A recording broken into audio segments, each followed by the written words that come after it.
Il treno della vita. E l'alba mi riporta ai miei pensieri e scorre lenta agli occhi la mia vita.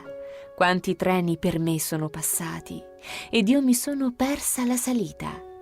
Ho aiutato il mio uomo a prendere il treno e con gli inganni lui mi ha ripagato.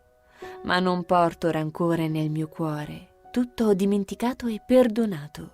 Vorrei vivere almeno un'altra vita per non commetter più gli stessi errori, ma purtroppo non mi è offerta un'altra chance e dal passaggio dei treni io sono fuori.